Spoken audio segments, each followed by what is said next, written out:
The future doesn't belong to the busiest leader. It belongs to the one who can see it first. Welcome to The Vision Architect, a podcast how bold visions are created, communicated, and turned into reality. I'm your host, Simon Vetter. I'm excited about our podcast today with Tom Adams. Tom, great to have you here. Oh, I'm excited to be here. You have a rich background. You have a tri-national background. You were born in Chile, South America. You grew up in Canada over 30 years and now reside in upper state New York in the US. You started your career in ministry, and then you were in men's fashion. You were an entrepreneur. 10 years, you were a professional speaker. You have hosted television shows, and now you host several podcast shows. You're an author, and you're a tech genius. So you got a lot of rich background. I don't know if I'm a tech genius. I just that's one weird little thing I've added to my resume in the last little bit. So, but you know how to apply technology for your own efficiency and productivity. So as we talk about strategy, planning, and transition and adapting, how did you decide when you made a big shift in your career? yeah, I think for me, it's life unfolded in a way that I wasn't always planning. Weirdly, I have this concept in my head that I walk into a room and there's often many doors. And when I walk in and there's many doors, sometimes a door is open and I walk to that door. And I don't always know which door is going to open. I just sometimes like going in rooms with lots of doors. Yeah. So what guides you? What attracts you to which door?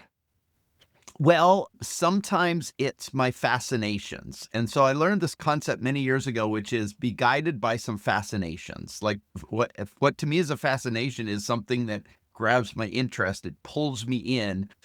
There's a magnetism to it. So, or sometimes it's just the logical next step from the room I'm in, right? Sometimes the room I'm in only has one door. And so that door seems to be the logical next choice. And so, for instance, when I started my television series, so I've had 2 television series, and I was at that point in time, I was trying to be a consultant. I had built and dealt with a menswear business. I had previously been a minister, and then I'm in the phase of wanting to be a consultant. And I went, I've got some interesting business background, but I haven't figured out how to be a consultant. And I went, this might be an interesting approach. And so I thought the CEO of that local company will never talk to me if I say I'm a consultant. So I decided I would interview them as a TV host. And guess what? As soon as I called and said, I run a local TV show, can I have some time with you to talk about what you're doing? And we're actually going to put you on TV. Guess what they did? They said, oh yeah, come on in. And then I would have a conversation and say, I don't really do this. I happen to be I'm a consultant. And what I help people do is figure out how to get more business. Is that of interest to you? And weirdly, my TV show created more clients than I ever did in other ways. And I've subsequently used that in my podcasting business. That's a conversation you and I have had previously, which is you can use the podcast business as a vehicle to talk to interesting people that you might never get in their purview, or you might never be in their circle of influence otherwise than asking for an interview. So That's an approach I took, and it worked really well. So that was me at a particular road. I wanted to be a consultant, and I went, where do I go? The only door that seemed logical was not traditional marketing. It was TV show marketing. And the really cool thing with that is that opened up a whole bunch of other doors, because I got a TV show. It was in Canada. Initially, it was local. And then my second TV show went national. And my TV show was national in Canada. And that, of course, opened all kinds of new doors for me that I never expected. So I went from a single door room into a multi-door room. What was the TV show about, that national one? My show was called Adams and Company. And it was a TV show about fast and funky companies and the people that make them that way. And so I interviewed CEOs of fast and interesting companies that were doing interesting work. And that just kind of led to a plethora of opportunities that I never expected otherwise. What were some of the insights that you still remember from those interviews, and what really worked around fast and interesting companies? Well, I think it was they had to show up on my radar, and so some of the interesting things were some of these companies were not what the literature talks about. So you can read a bazillion business books and you can read all that stuff, and they say do it this way. But the companies that were doing fast and funky, interesting stuff often were not following the path. Right. So they weren't saying, oh, let's do what a traditional MBA school would teach you. They were going, I'm going to do this remotely crazy thing and do it completely off the grid and do something different. And I found that those companies, they didn't grow to like publicly traded status necessarily, but they did create a following, a movement. There was some kind of like energy around them where people just were passionate about it. So, for instance, back when I was doing that TV show, it was quite a while ago, I did this. It was called, it was basically a company that decided that they were going to put on a DVD how to actually cut up a frog. So, in public school, you learn to dissect a frog. And it was, you had to go through all this process. Well, what they did was essentially built the ability to cut a frog with a mouse, right? And you cut it open, and it was visual, and it was so cool. And what that gave me the ability to do was see these companies who went, well, it was new technology. They were doing something interesting. They had a really passionate following. And so it's those kind of things that made me go, in my life, the best way to present yourself is not always what the books say. It's like what's in alignment with who you are as a person, not necessarily what the rules say to do. You talk about your company, Flourish Press. How Yes. did you get to start this, and what was the background? So the background of that was sort of previous to Flourish Press. I was speaking around the country. That's when I had my TV shows. And I had more of a sole proprietorship. In Canada, there's only two options. You either are a sole proprietor or you're a C Corp. Those are the only two options in Canada. There's no in between. So unlike the US, where there is a lot of different layers, there's only two layers there. So I stayed as a sole proprietor because I was basically getting paid, and that worked for me at the time. But in 2003, when I started Flourish Press, my concept was, and the idea that the room I had walked into said, I want to help people to thrive and flourish. That was this thing that stuck in my craw, which is I want to help others to thrive and flourish. And conceptually, at that point in time, before the internet was really big, I mean, it had started at that point, but it wasn't really big. I went, the way I'm going to do that is either publish or help other people publish. And my initial intent in that was to help other people thrive by publishing their work and publish people who are helping other people to flourish. That was the concept. So what came of that was not what I intended. Yeah, and then it It never became a unfolded. publishing company. Yeah. And what is it now? What is the Uh, fascination now that you help your clients? Yeah, Flourish Press now for the last 23 years was primarily two facets. The first facet was I was an executive and am an executive coach. I am a full-time executive coach. I have a full thriving practice. I work alone. My wife is my business partner, but she works back of the house. I work front of the house. I work with clients. I do my marketing. I do all of that kind of stuff. So there's that piece of it. I have sort of a small support operation because I do a lot of podcasts. I also help other people with their podcasts. And that's a sub section of that business. But for about 15 of those years, I also had a web marketing business within Flourish Press. Weirdly, that was one of those rooms I walked into that came out of my consulting business. So I was working with a guy named Norm Brodsky, who was an Inc. A magazine columnist for many years, and he had a record storage business. So in in New York City. He had the largest record storage business where they store the physical and physical documents, government, healthcare, business of the world. And I had been brought in to do some consulting work with them related to how they marketed themselves in the world. And after I suggested and recommended an approach to take, he said, "Would you build a website?" And I go, "No, I won't build a website. I'm not in the web business." And he goes, he took me aside. He gave me a blank check. He had his CFO sign it. He said, "I don't care the number you put on that. Get me a website." And I went, "Okay. All right." Well, I walked through that door, and then he started writing about it in Inc. magazine.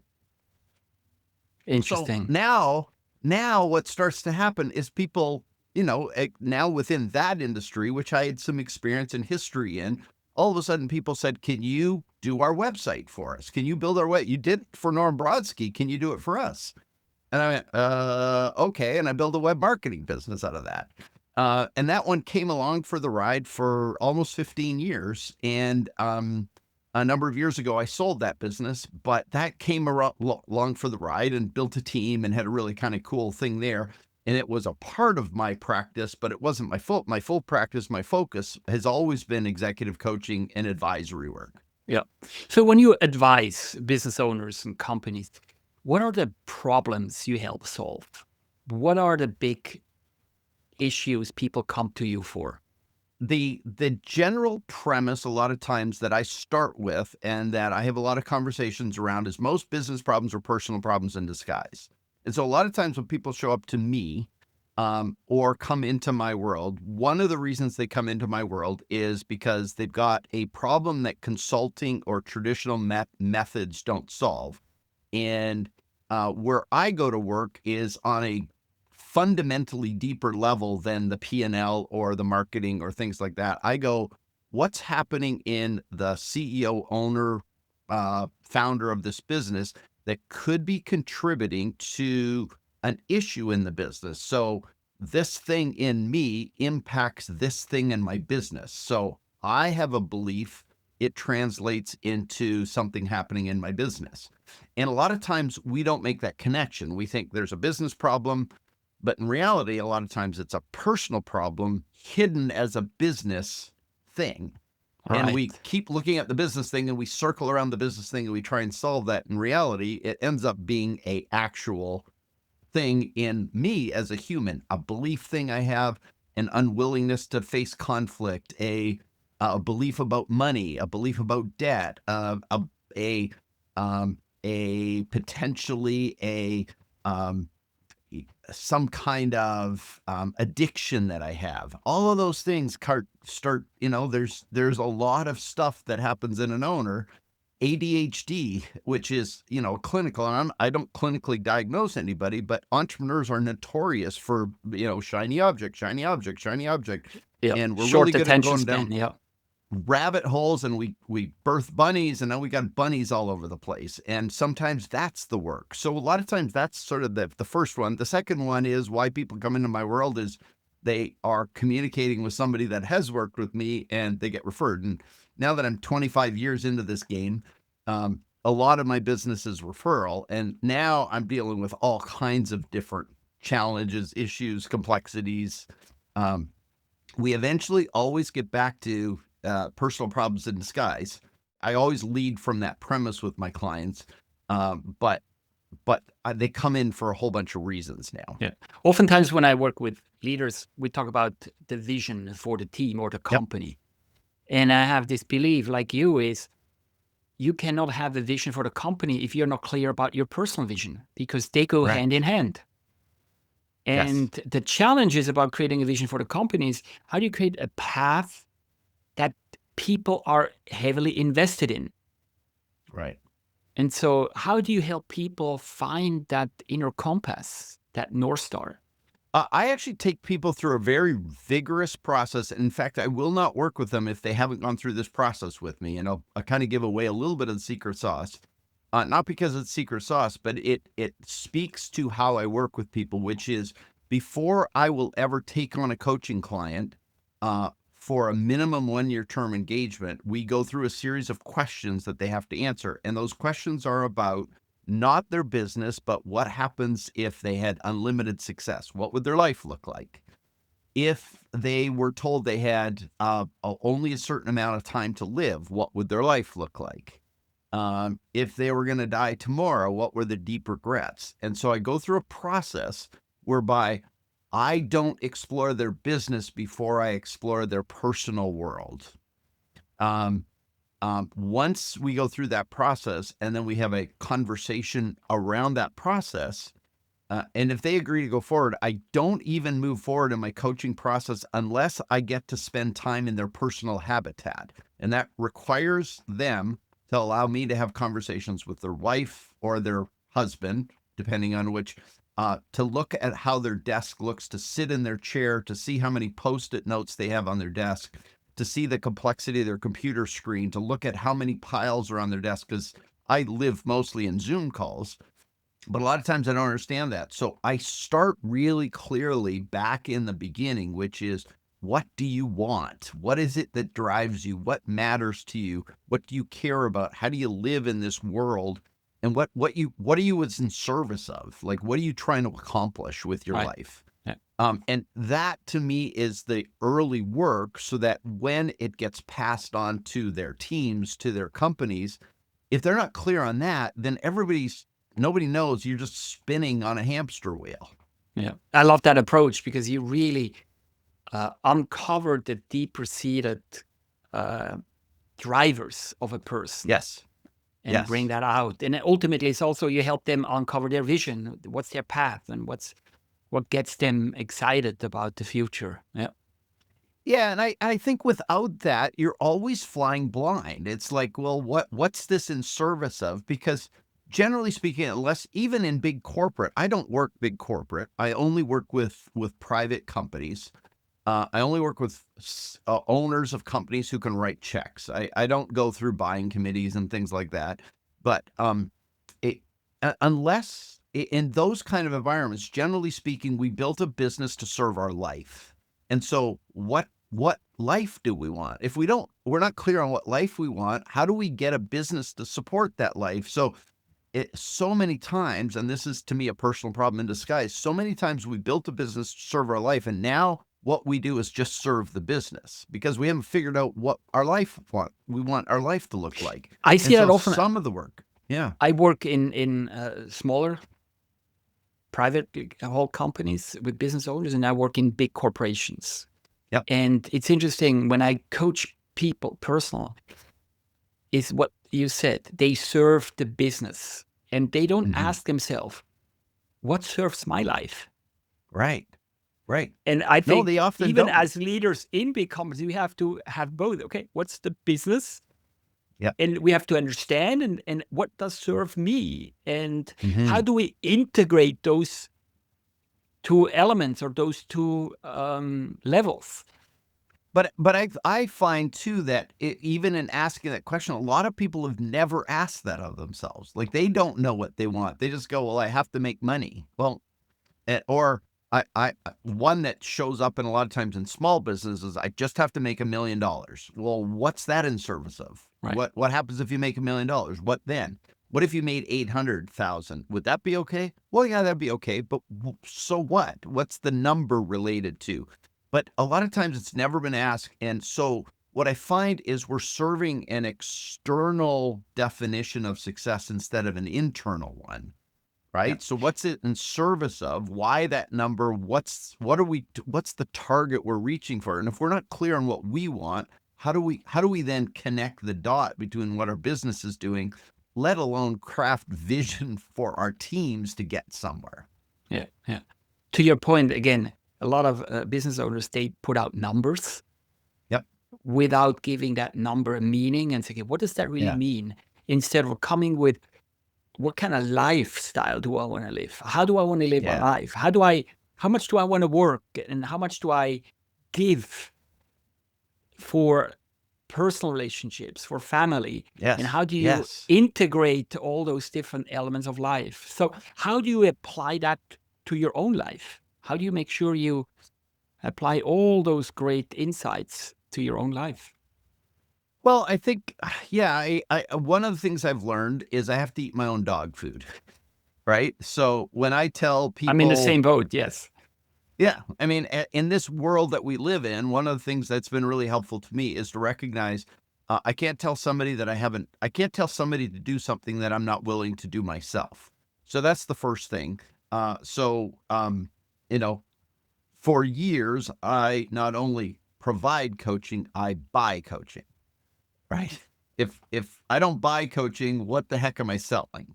Right? Because to me, that's a flow through. And it's so interesting because now having done this for so many years, I get many coaches who walk through my door who say, how do you do this? And I do initial calls. And a lot of times I'll say to them, who are you buying coaching from? Um, and they go, well, I don't. I got my certificate. And I go, well, good luck getting a coaching business off the ground. If you're not buying coaching, it's really hard to sell Right. coaching. So the first thing is I eat my own dog food. I'm very clear on, and now that I'm 60, I have done enough life to know that, I don't have a perfect life. I just have a life that I've created, and that I've been lucky enough to achieve. But a lot of it comes with a lot of a structure built around that. So I'm very clear on what my values are. I define those. I review those. I live by those. I What are I have those? an What are those values, if I what may are some of ask? those values? Yeah. Yeah. So one of them is do I and I have a kind of an interesting way that I couch it, which is I know I'm being successful when, right? So I can be in or out. It's not just nebulous. I can go in and out of those values. And so one is I know I'm being successful when I wake up every morning and do the work I want to do. And so the value behind that is a meaningful life. Like Yeah. I want a meaningful life. And to me, that means is somebody thriving or flourishing? And the one person could be me. Am I thriving and flourishing? And the second is the person I am intersecting with thriving and flourishing? Right. Um, I Another value is I want to work with people that I know I'm being successful when I work with people that I liked being with. And so I have a rigorous process whereby I only choose to work with people that I want to work with. I don't ever feel like I am obligated to work with somebody. And I do a lot of fit work to make sure that that works. Yeah. The next one, another one is, and I've got a number of them, but another one is I know I'm being successful when I get to explore my curiosities, which is another, right? If I'm not exploring my curiosities, I die. If I'm just doing repetitive stuff every day, I've got to be able to explore curiosities. And one of the things I know I've told you about, and you see, I do an AI podcast, and I'm deeply involved in teaching AI. Just this last week, I did a lovable workshop with 200 people in it. So I taught people AI how to build apps for themselves. But that's a curiosity that I've explored recently because my clients kept coming to me and go, "What do we do with AI?" And I go, "Well, I can't talk about it unless I've experienced it. So I've got to experience what I'm talking about." Yeah. Um, another value for me is I know I'm being successful when I am not in an adversarial relationship with myself. Mm. So many people I talk to live in adversarial. I'm the bad guy and I've got to beat myself up to get to be a good person. And I don't live there. I live as if I am somebody that I am deeply committed to supporting. Yep. Right. So I'm not adversarial with myself. And do I Right. make mistakes? Absolutely. I make them all the time. I'm constantly surprised at how many stupid things I did yesterday. But I realize that I'm not the enemy here. Mhm. I am connected to myself and I am willing to support myself in the journey I'm on, and I'm okay where I am today. Yeah. So besides the values, and thank you for those examples, I love them. What are some other ways you make sure you stay clear and accountable and authentic to your own path? I think I generally every year try and review everything I'm doing. So while I do that externally, I also do it with my wife and business partner. Every year we kind of go through a process of reviewing we have a model which is often, where do we want to be in 25 years? And so we have sort of a goal target. What's our life look like? So I'm 60, 25 years from now, I'll be 85. That number resonates because my dad's 85 and I kind of know what that looks like. And I go, am I aiming for 85 in the right path? Can you Have you heard? describe where you want to be at 85?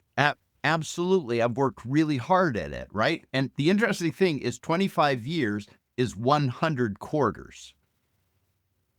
Yeah. What's So, that picture in 25 right. years? So 85, first thing is physical, right? Is I want to be able to get up and down and play with my kids. My grandkids, not my kids, my grandkids. And that to me means right now I'm doing work to ensure that at 85, instead of sitting on a chair not moving, this morning I did 150 squats, right? Because that work gets me there. So I'm constantly reviewing what's my 25-year target. And so it's my physical self, it's my relational self. So at 85, I want to have relationships with 20-year-olds because there's something about being in a relationship with people that are not your same age. I don't want to be surrounded by 80-year-olds. That's fine. I want to be surrounded by a whole bunch of young people that I'm taking their data, their information in. I want to be healthy. I want to be fit. I want to be doing interesting things. I want to be involved as an advisor. I want people to come to me. I see myself as a village elder, right? At 85, I want people saying, hey, what's Tom got to think about this? So I'm building towards that 25-year target. Yeah. And that's a really important thing because it's not like that doesn't change, but it keeps me focused because one of my coaches used to say to me, Tom, quit running madly in a direction you don't want to go. Yep. Yep. And we end And up in a place that where line is so powerful.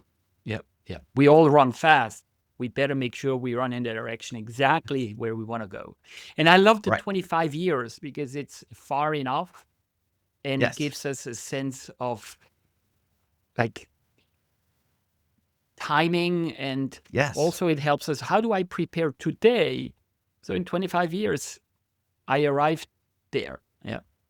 Have you heard of Dr. Peter Attia's centenarian decathlon? Yes. Yeah. And that concept for me rings true because his is very much around health.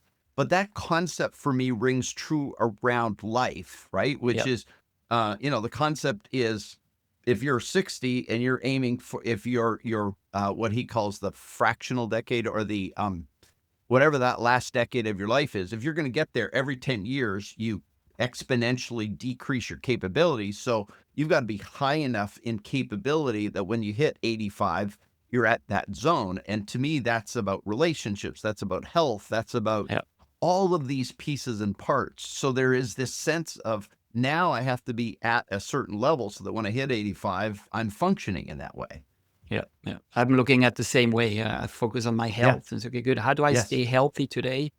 And I'm working on my handstand because it's a way for me to be balanced and strong, my shoulders and my arms. So a friend of mine, Scott Evelyn, he's 65 and he did post handstand on LinkedIn, and he's inspiring me to do the same. Because, that's beautiful. I love that. It's an interesting concept because I do it when I go to the gym. Every time I put my feet to the wall, and every time I have to touch the wall a little bit less.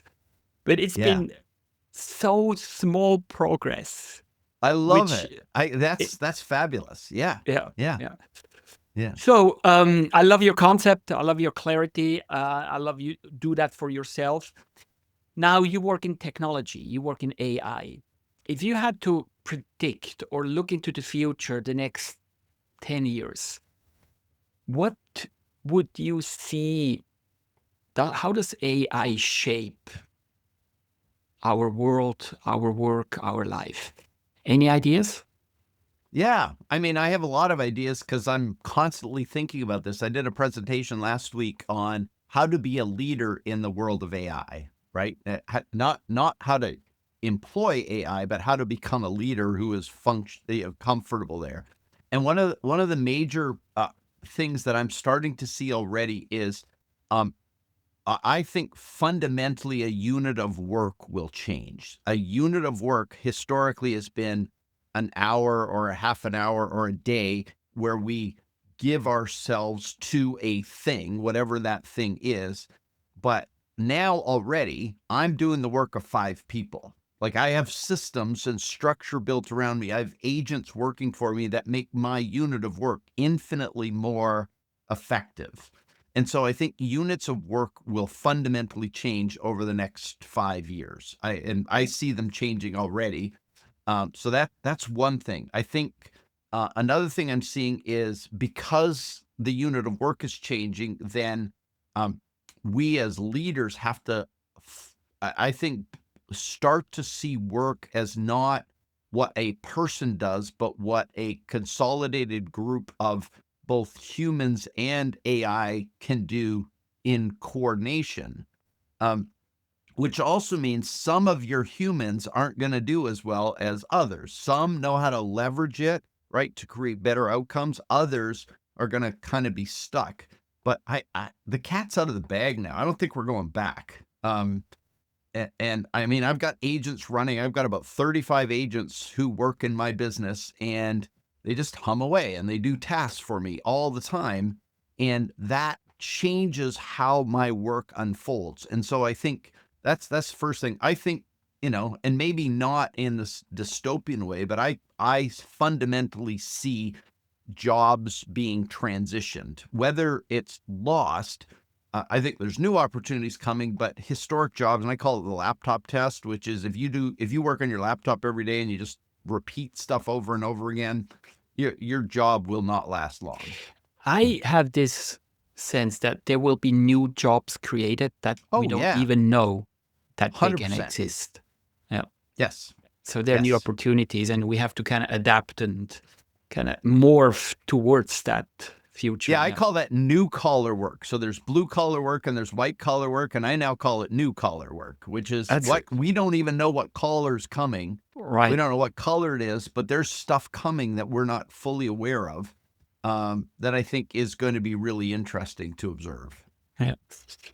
So talking about looking into the future, planning for the future, what advice or what tips do you have for listeners to help them be better prepared for the future and craft a plan that they're excited about and motivated about? Yeah, the first one is I think be open to the fact that you don't know. Right. So I think so many of us want to know what the next step is. And And that's why I don't being in being in control of the control. answer. Right. Yeah. And for me, it's more about am I open to what's going to emerge, which is why I have always loved the there's a room that we're going to walk into and we don't even know what that looks like. But am I going to be mad that I walked into the room, or am I going to be what's in this room? What could unfold? So for me, that means curiosity, interest, intrigue. What's here? Man, this is cool. Like, you and I met a couple of months ago, and I went, "Oh, who's Simon? What's going on with Simon?" Right? Because as soon as you meet somebody and you explore, all of a sudden a new world opens up to you. Yeah. And to me, that's a part of what we have to be in a world that none of us know what's coming. We can't. I don't think from yesterday to today, like in the AI algorithms, things have changed, Yeah. and new things have popped up, and I, all this. And if yeah, I use this approach when I meet someone new. I say, hey, what can I learn from that person? What's their yeah, background? What's interesting about that person that can yes. enrich my life? And with that, it makes the other person feel more valued. And there's always something. And sometimes we have to dig a little bit deeper to uncover that because it's not always right there. But I like that But I think that curiosity. relates to people, but it also relates to what's unfolding. Yeah. And when new stuff unfolds, are you going to be mad that the thing that you had is gone, or are you going to go, what new is unfolding here, and be curious about it and be open to what it is? Because I don't think we're going back. I just don't see us going back now. Yeah. So be curious. And I think the other part of it is learn to trust yourself. that's Mm. another part for me that so many people give up on, right? Because I said adversarial relationship with yourself. And so part of it for me is learning to be quiet enough to listen to my own voice. I take it all in, but I have to find moments where it's just me all by myself and I'm listening. It's finding presence when the world is demanding I rush forward. It's slowing things down so that I could hear what it is I'm saying. What's my gut saying? What's my instinct saying here? And not just depending on everybody else to tell me. I think there's both. It's like, wow, what's happening up there? What are people saying? What's new? And am I being quiet enough to hear my own voice and trust my own instincts? And so often I feel like that gets lost. It's also challenging because there's so much demand, there's so much pressure. Sometimes Yeah. we forget to do that. How do you practice that to connect to yourself and listen to your gut? So the thing that I learned, I did a lot of work on. Have you heard of equine therapy? No. So equine therapy is often used with PTSD survivors, people who've been through rape, people who've been military, and they go and work with horses. And Yeah. so you don't ride horses, you work with horses and you're in presence of horses. And the concept there is horses have big hearts and big guts because they're not much in the way of brains, but they're really in their bodies. And what's really interesting in that environment, I did this for 6 months with a coach who teaches equine therapy. And she goes, "Why are you coming to me?" And I said, "I got to figure out what you know because I don't know it." And one of the things I learned there is you have to be in your body. And it's really interesting. A horse will just walk away. And I don't know anything about horses, but when I did this work, what happens is the horse connects to you when you're in your body. As soon as you start thinking about things like, and I know it's hard to distinguish that, but it's kind of a really interesting concept is eventually that horse connects with you when you're in your body, which means breathing. And so how I do it is my butt in the seat, is my feet on the floor, am I breathing like I'm in my body, get in my body. And that's how you start to hear your voice. I did one workshop many years ago in London Yep. with a horse trainer, and Yeah. we had to lead a horse through a little Yes. obstacle course. And I remember, what did I do? In my head, I knew exactly where to go, and I was all in my head and tried Yeah. to bring the horse along. What did the horse do? Nothing, Nothing. because I didn't connect. I wasn't in my body. I was in my head. Well, and what was interesting when I did this work for and the cool thing was it wasn't like this one horse got used to me. She used many horses so that she could show you Wow. it's but one of the things eventually I led a horse through a course with my stomach, not with a lead. Wow. And I went, "How do I do this?" And she just kept going, "Be in your stomach. Like feel your stomach, feel your breath. Now walk forward." And it was the weirdest thing. This horse comes with me. And I was going, "What just happened there?" This is powerful. How do you apply that in your business now? I literally sit at this desk. This is my coaching studio. And in my conversations with people, the first thing I do, even though we're in remote locations, is I start first with presence. Am I connected here? So are my feet on the floor? Is my butt in the seat? Do I feel it? Am I breathing? Am I here? Am I present in this moment? Right? That's a really important thing for me. Um, the other thing I do is I use a Bosu ball. Do you know what a Bosu ball is? Which is that hat? It's like those big balls you have in the gym, Yeah. like they Yeah. they. Yeah. But this is like a third of a ball, and it's got a flat bottom on it. And one of the things I do as practice, because I do practices to help this live in me, is I stand on that ball and I try and find my center. Ah. Right?